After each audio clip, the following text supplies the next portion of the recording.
में आपका स्वागत है। और आज के वीडियो लेक्चर में हम बात करने वाले सॉलिड स्टेट से एक और इम्पोर्टेंट टॉपिक के बारे में, जिसका नाम है हमारा coordination number.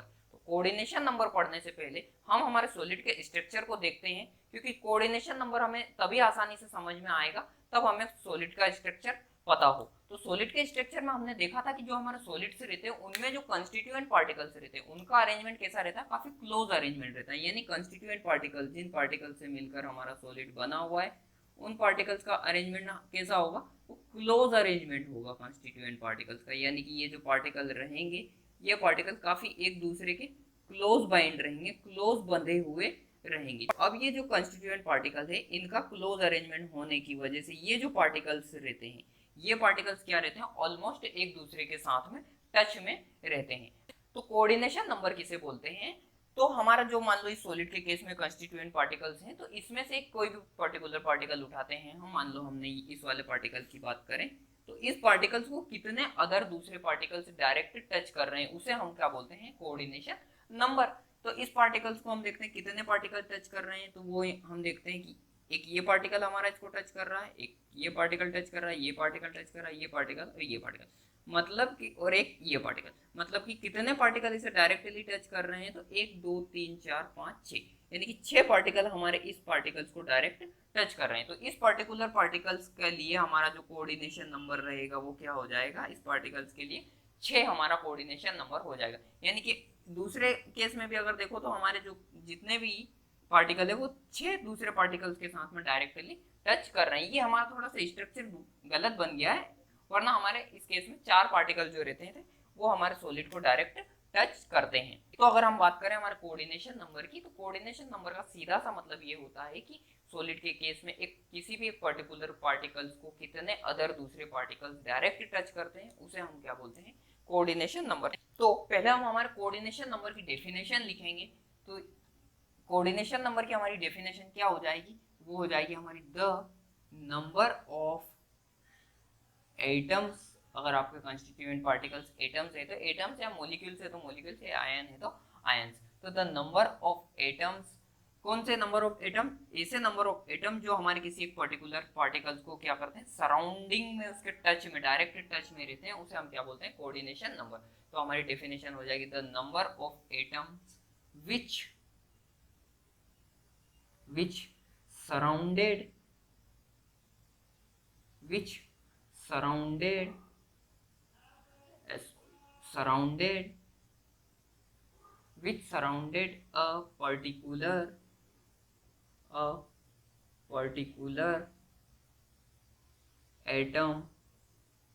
a particular atom as nearest neighbor,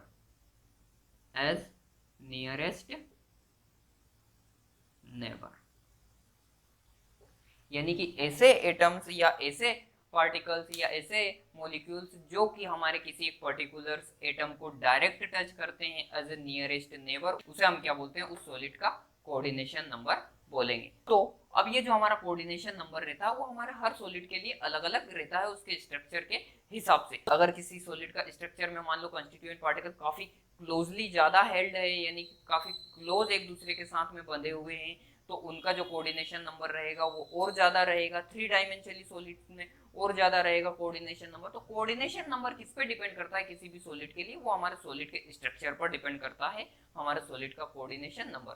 अब जो सॉलिड्स होते हैं तो उनका क्या, हमें कोऑर्डिनेशन नंबर हर सॉलिड के लिए अलग अलग कोऑर्डिनेशन नंबर रहता है, तो क्या हर सॉलिड का हम कोऑर्डिनेशन नंबर अलग अलग निकालने जाएंगे? नहीं, हम ऐसा नहीं कर सकते, क्योंकि हर सॉलिड का कोऑर्डिनेशन नंबर निकालना पॉसिबल तो है नहीं।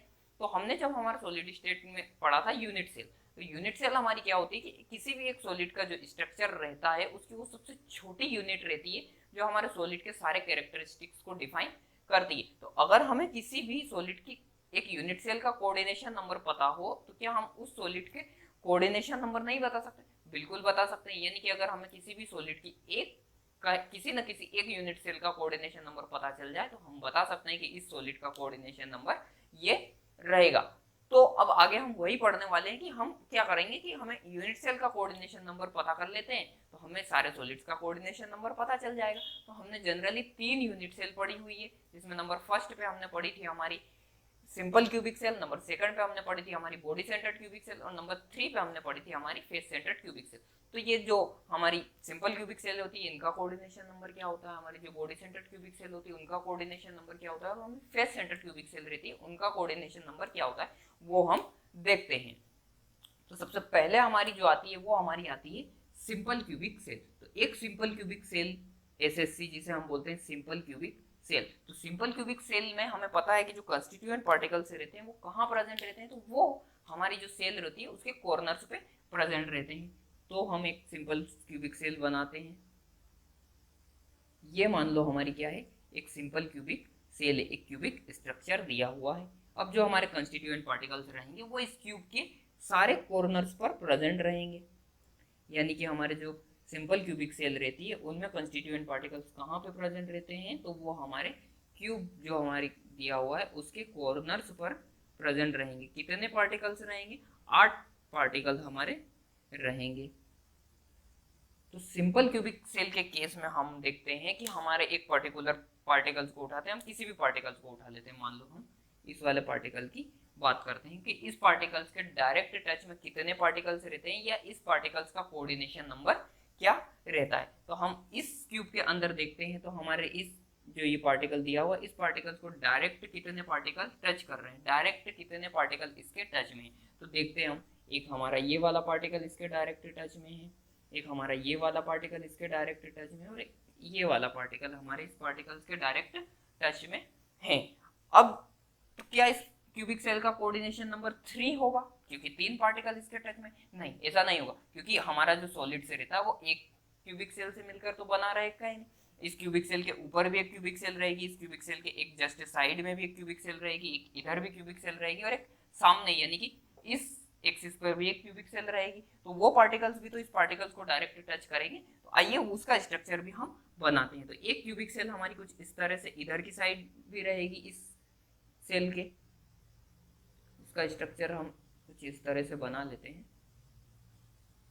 ये वाली एक क्यूबिक सेल इसके जस्ट साइड में हो गई। तो अब इस वाली क्यूबिक सेल पर भी कुछ पार्टिकल्स अरेंज रहेंगे। मान लो ये वाला मेरा पार्टिकल्स है, ये पार्टिकल है, ये पार्टिकल है, और ये एक पार्टिकल यहाँ पर है। तो इस क्यूबिक सेल के कितने पार्टिकल्स मेरे इस पार्टिकल्स को टच कर रहे हैं, तो मैं देखता हूँ कि हमारा जो एक ही पार्टिकल ऐसा पार्टिकल है इस क्यूबिक सेल के अंदर जो हमारे इस पार्टिकल से डायरेक्ट टच कर रहा है। ऐसे ही एक क्यूबिक सेल इसके जस्ट ऊपर रहेगी, चलो उसको भी हम बनाते हैं।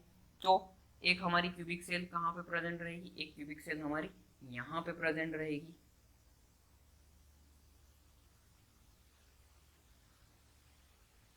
तो इस वाली जो क्यूबिक सेल है इसका कौन सा पार्टिकल हमारे इस पार्टिकल से डायरेक्ट टच में, तो हम देखते हैं ये वाला पार्टिकल जो है हमारा डायरेक्ट टच में रहेगा इस क्यूबिक सेल का। इसको हम रेड से सर्कल कर देते हैं, ठीक है। तो इस तरह से एक क्यूबिक सेल इसके जस्ट सामने भी रहेगी इस क्यूबिक सेल के, तो चलो उसको भी बनाते हैं। कुछ इस तरह से रहेगी वो हमारी क्यूबिक सेल, ठीक है।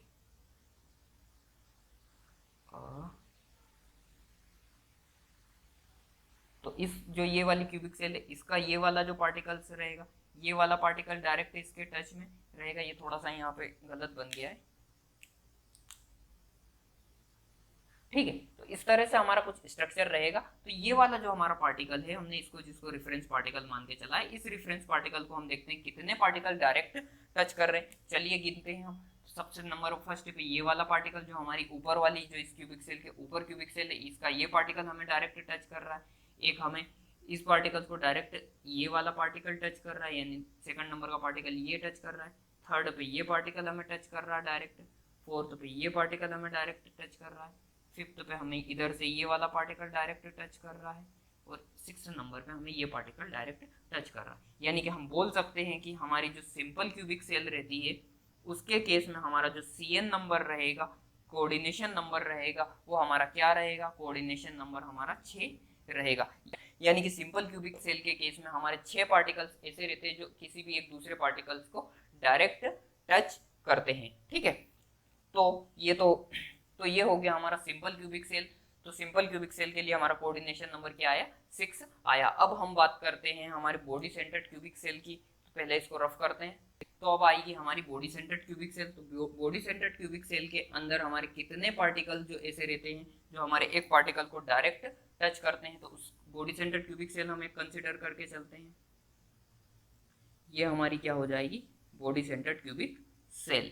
तो बॉडी सेंटर्ड क्यूबिक सेल में हमको पता है हमारे जो कंस्टिट्यूएंट पार्टिकल्स रहते हैं वो कहाँ कहाँ प्रेजेंट रहते हैं, तो वो कॉर्नर पर तो कंस्टिट्यूएंट पार्टिकल्स प्रेजेंट रहेंगे ही रहेंगे, साथ में हमारे कंस्टिट्यूएंट पार्टिकल्स कहाँ प्रेजेंट रहेंगे, साथ में हमारा जो एक कंस्टिट्यूएंट पार्टिकल्स रहेगा वो हमारे क्यूब के सेंटर में प्रेजेंट रहता है। तो ये क्यूब के जो सेंटर में कंस्टिट्यूएंट पार्टिकल्स हमारा प्रेजेंट है, ये कुछ यहाँ पे प्रेजेंट है। तो इस ये जो पार्टिकल है, ये जो हमारे जो सेंटर में कंस्टिट्यूएंट पार्टिकल्स है, इसको कितने पार्टिकल डायरेक्टली टच कर रहे हैं वो हमें देखना है। तो अगर मान लो अब आप एक यहाँ पे क्यूब कंसीडर करके चलते हैं, क्यूबिक सेल कंसीडर करके चलते हैं, यहाँ पे चलते हैं या सामने करके चलते हैं, तो उससे हमें कोई ज़्यादा फर्क नहीं पड़ता, क्योंकि वो वाले जो कंस्टिट्यूएंट पार्टिकल्स रहेंगे उन क्यूबिक सेल्स के, वो इस हमारे जो ये वाला पार्टिकल है उसके डायरेक्ट टच में नहीं रहेंगे, इसलिए हमें वो बनाने की भी ज़रूरत नहीं है। तो हम इस पार्टिकल्स की बात करके चलते हैं, पर्टिकुलर पार्टिकल की हमारे, क्योंकि हम यहाँ पे बात कर रहे हैं बॉडी सेंटर्ड क्यूबिक सेल की। तो इसको कितने पार्टिकल डायरेक्ट टच कर रहे हैं वो हम देखते हैं। तो हमारे जो ये कंस्टिट्यूएंट पार्टिकल है जो क्यूब के हमारे सेंटर में प्रेजेंट है, इसको इसके जो सारे कॉर्नर्स पे जो पार्टिकल्स प्रेजेंट हैं वो पार्टिकल्स इसको डायरेक्ट टच करेंगे। हमने एक पार्टिकल नहीं बनाया है, वो भी हम बना देते हैं।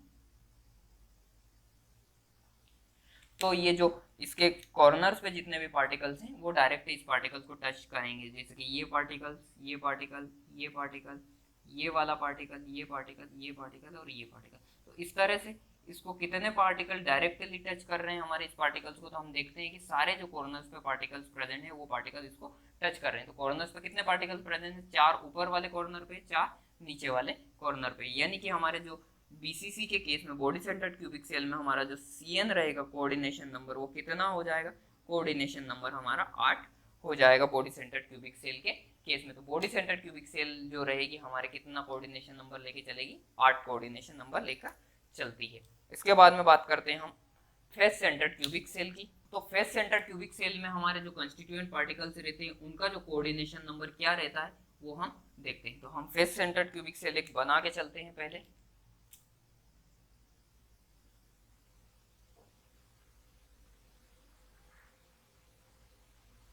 ये हमारी हो जाएगी face centred cubic cell. Face centred cubic cell में हमारे जो कंस्टिट्यूएंट पार्टिकल्स रहते हैं वो हमारे कॉर्नर पर तो प्रेजेंट रहेंगे ही रहेंगे, साथ में कंस्टिट्यूएंट पार्टिकल हमारे कहाँ प्रेजेंट रहेंगे, तो सेंटर ऑफ द फेस पर प्रेजेंट रहेंगे, यानी कि हर एक फेस के सेंटर पर हमारा एक कंस्टिट्यूएंट पार्टिकल्स प्रेजेंट रहेगा।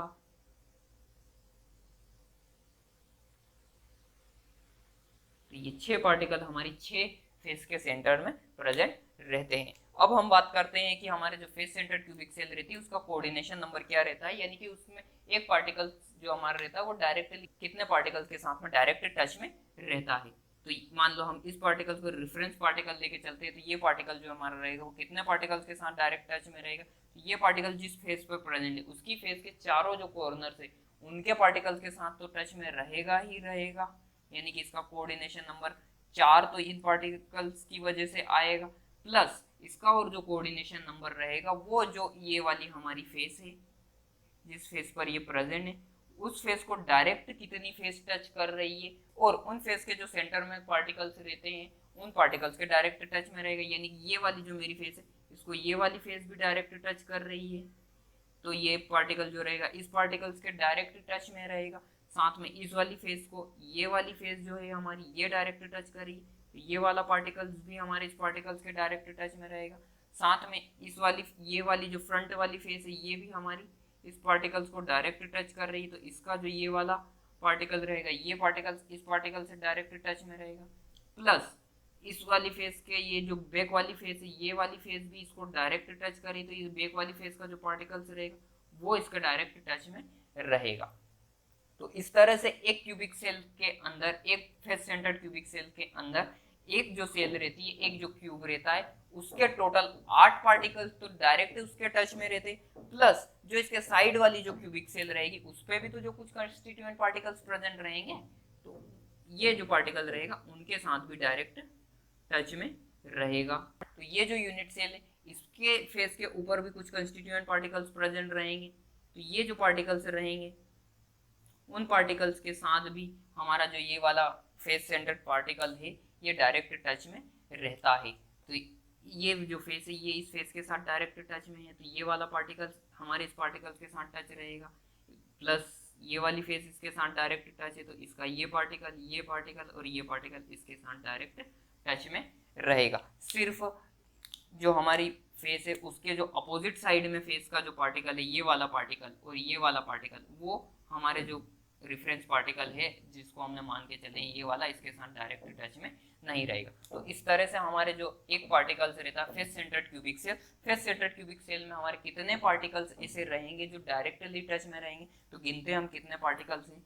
तो एक पार्टिकल ये जो हमारे क्यूब की सेल के नीचे वाली फेस पर प्रेजेंट है, एक पार्टिकल ये जो हमारे फ्रंट फेस पर प्रेजेंट है, एक पार्टिकल ये जो हमारे बैक साइड फेस पर प्रेजेंट है, एक पार्टिकल ये जो हमारी ऊपर वाली फेस पर प्रेजेंट है, चार पार्टिकल ये प्लस चार पार्टिकल्स ये वाले पार्टिकल जो हमारी जिस फेस है उसके कॉर्नर्स पर प्रेजेंट है।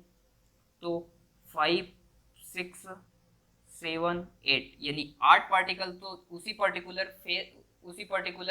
क्यूबिक सेल के हो गए, प्लस चार पार्टिकल्स दूसरे हमारे जो साइड वाली क्यूबिक सेल है उसके हो जाएंगे।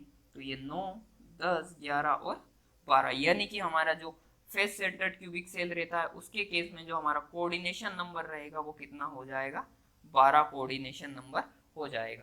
तो ये था हमारा कोऑर्डिनेशन नंबर की कोऑर्डिनेशन नंबर क्या होता है। तो कोऑर्डिनेशन नंबर हम किसे बोलते हैं, तो ऐसे सराउंडिंग एटम या नंबर ऑफ एटम्स जो हमारे किसी एक पर्टिकुलर एटम को डायरेक्ट टच में रहते हैं, डायरेक्ट नियरेस्ट उसके नेबर रहते हैं, उसे हम क्या बोलते हैं, कोऑर्डिनेशन नंबर। और हमने देखा कि हमारे जो अलग अलग क्यूबिक सेल्स रहती है उनके लिए कोऑर्डिनेशन नंबर, तो हमने सबसे पहले हमारी जो देखी थी हमने सिंपल क्यूबिक सेल के लिए हमारा कोऑर्डिनेशन नंबर जो रहेगा वो 6 रहेगा। उसके बाद में हमारी बॉडी सेंटर्ड क्यूबिक सेल के केस में हमारा कोऑर्डिनेशन नंबर 8 रहेगा, और फेस सेंटर्ड क्यूबिक सेल के केस में हमारा कोऑर्डिनेशन नंबर 12 रहेगा। तो आज के इस लेक्चर में हम यहीं तक पढ़ेंगे। सो मिलते हैं नेक्स्ट लेक्चर में, तब तक के लिए बाय बाय, थैंक यू।